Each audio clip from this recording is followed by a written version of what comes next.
Hello everybody and welcome back to my kitchen.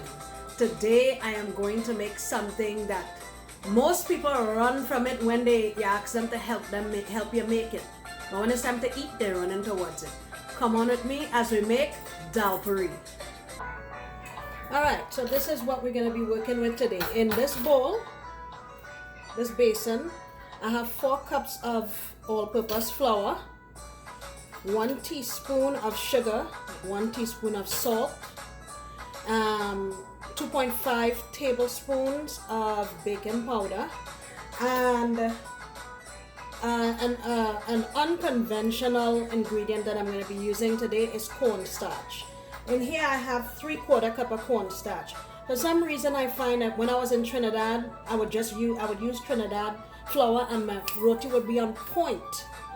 But when I come here, for some reason it's more stiff and it must just be the flour. So I figure let me try to soften it up a little bit and hopefully I'll achieve a better result. In this cup here, in this measuring cup, I have 1/4 cup of oil. And then in this pot here, I have 1 cup of dhal, 1 clove of garlic, and 1 teaspoon of hardi or turmeric powder. So that's going to be for the filling. Also, what's going to go in the filling, 3 cloves of garlic, 1 habanero, and about, I don't know, 6 or 7 sprigs of cilantro.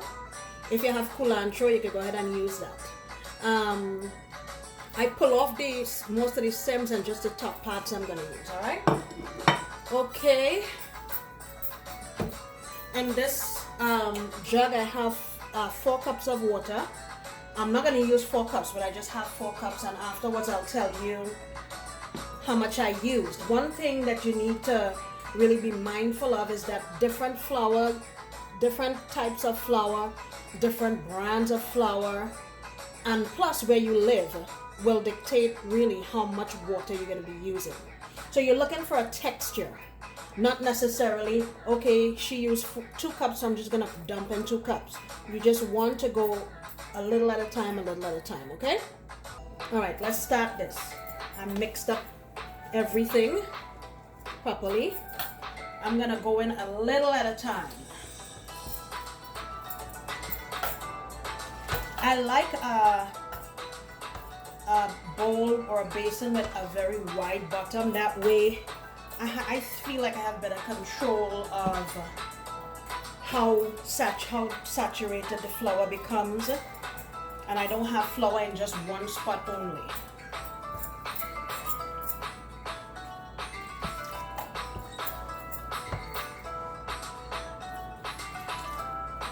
Okay. At this point is when I'm going to go in with my oil.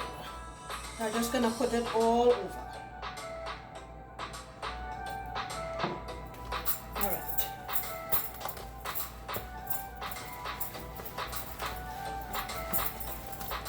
I'm going to clean off all the flour from the sides of your bowl.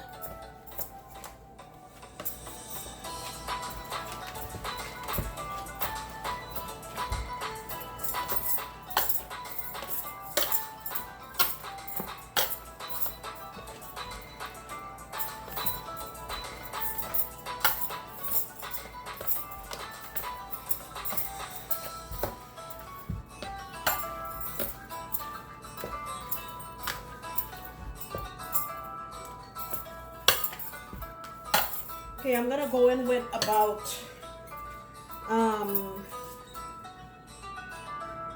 a couple tablespoons or so, or 1/4 cup of more flour, because like I said, don't put all the water at once, and I went in with a little too much, so let me put a little more. Okay, that's what I added in, just a little tiny bit, okay?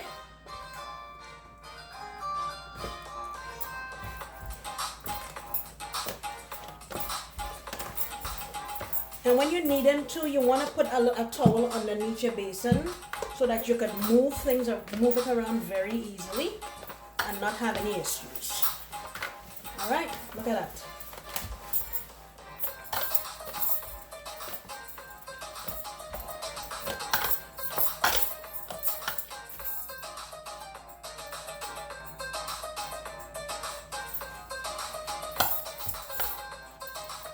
Okay, so what I'm gonna do now is let this rest. I would say for, if you have time, leave it for an hour. No rush. I feel like the more it rests and it has a chance to absorb the liquid, is the better outcome. I'm just rubbing a little oil on the outside so it won't form a skin, and I'll cover it here with a wet paper towel and a cloth, okay? Okay, in this pot here, this frying pan, I have a couple tablespoons of geera that I just toasted for about 5 minutes, and I have a clean paper bag here. I'm gonna pour it out on the bag and then use my balena to grind the geera. Like that. Alright, I'll grind it and I'll come back and show you what it looks like when I'm done. Okay, it's all ground up and ready for use in our filling. Please, for the love of God and everything good, do not use pre-ground geera for your roti. It just wouldn't taste the same. Fresh is always better. So, I just folding up my geera here and we're ready to go. Let me test my dhal. I think it's been going here for about 15 minutes.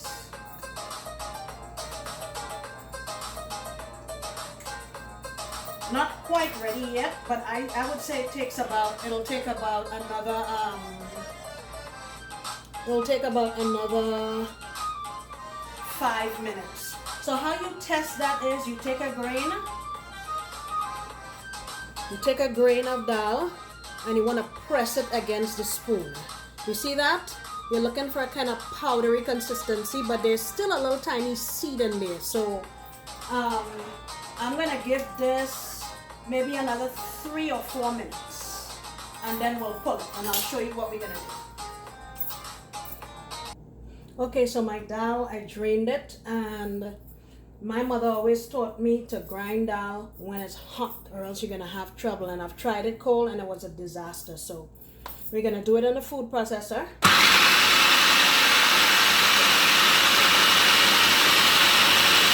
I'm sorry, but I'm turning off the camera so you don't have to listen to this go around, okay? Okay, this is my first batch. Look at that. No lumps, no nothing. Okay? So I think I have like 2 or 3 more batches left. And what you have to do is the dhal has a tendency to come up against the sides of the food processor, so you're gonna have to scrape it down and do it again, scrape it down and do it again. But within a minute or so, if your dhal is right, you should have a really good consistency. Okay, so with my last batch of dhal, after I am sure that my dhal is ground properly, that's when I throw in my garlic and my pepper and my bandhania.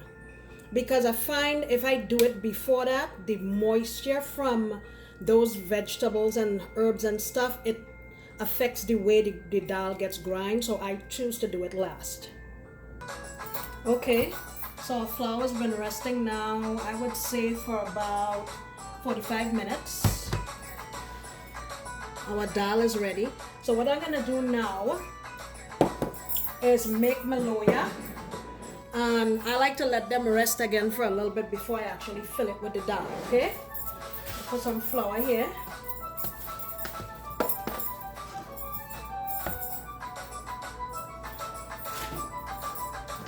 Okay.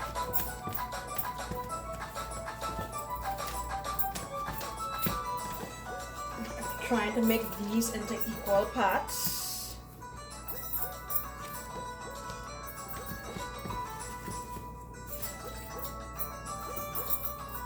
Okay, I'm gonna make this again and to another.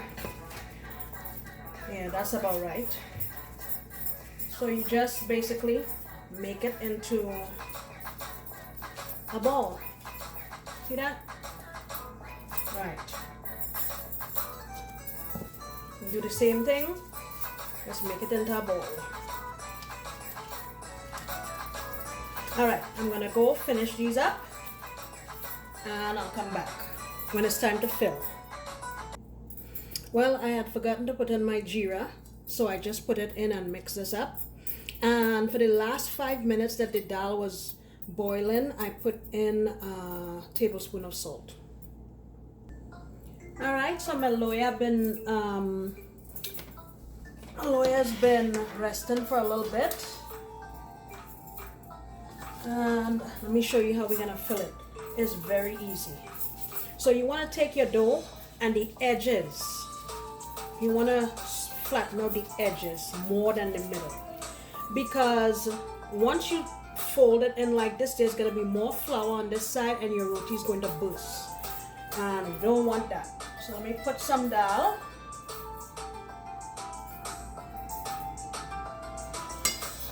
And then what you do is you just grab the edges, you shove that down, and you go like that. Ta-da!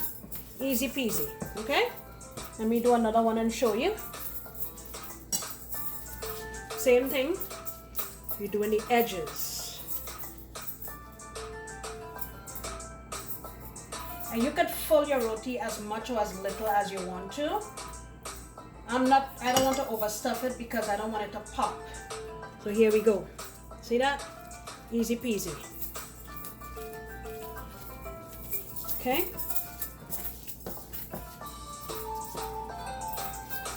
I'm gonna do one more on camera and then I'll finish up the rest off camera.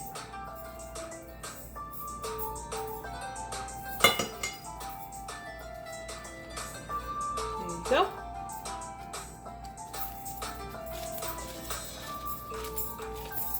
That's it. All right, let me finish up the rest. And one thing I wanted to show you also, how you know that your flour has rested enough so you can manipulate it and put your dal in. You see when you press it like that and it doesn't come back, it's relaxed enough, the gluten and everything, you know, is distributed nicely and it's relaxed. But if you press it and it bounces right back, then no go, you have to wait, okay? All right, so I'm ready to go ahead now and belay my roti and start cooking.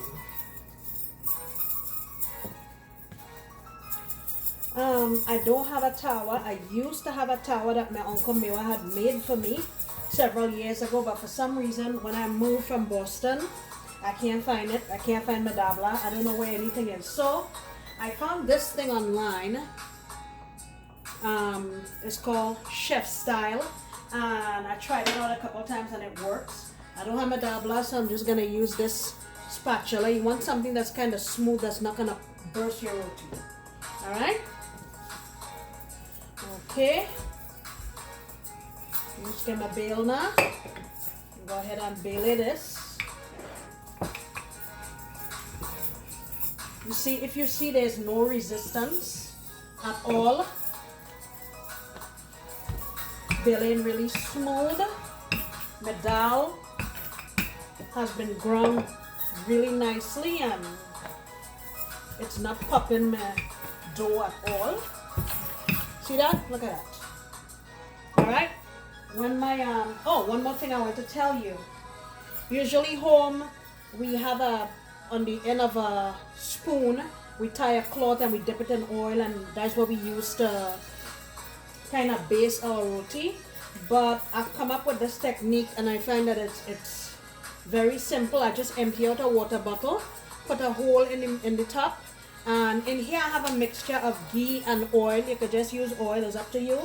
And another thing, I don't buy oil, I don't buy ghee, I make my own ghee. You just get some butter, put it on the stove on low and let it cook. It's probably going to take a half an hour and skim off the top, you'll see the froth.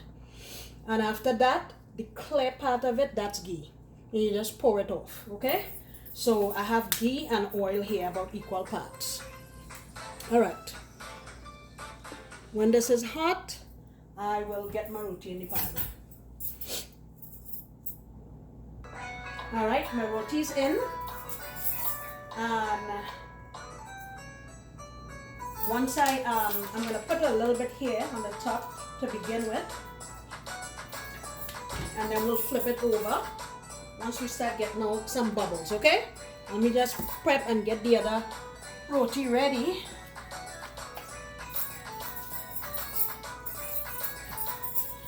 And if you have help, like you can make an assembly line and have somebody baile and somebody else cook. And this process will go very, very, very quickly. But when you're by yourself, you know, you're multitasking. It'll take a little longer, but it's not a hard thing to do.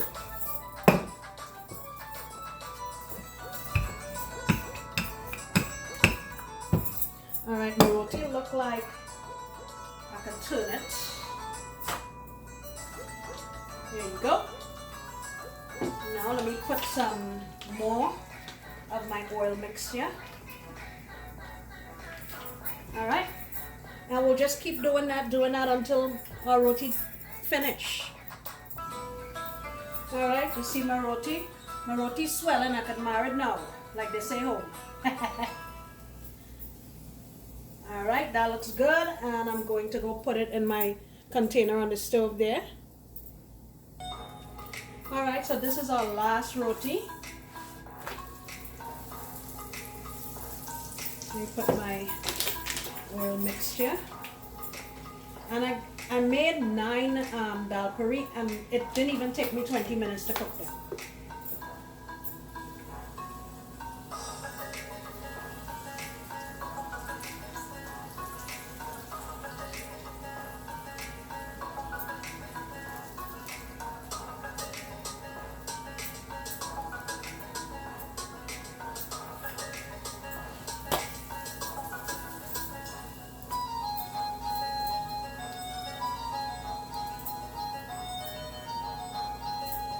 Sometimes the edges need to cook a little more, so I usually fold it and bring it to the middle of the pan so the edges will get more heat.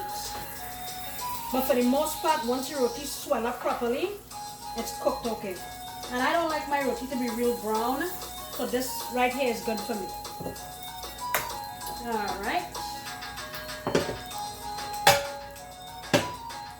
And I will organize these and plate them up so you can see what they look like. Just give me a minute.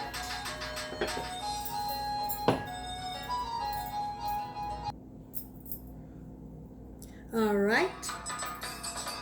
There we have it. Look at this roti.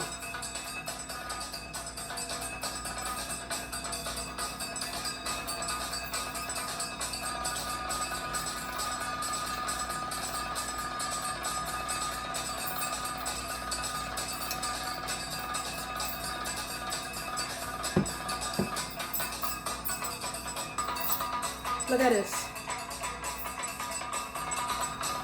Ooh, that's hot. Can taste a piece for you.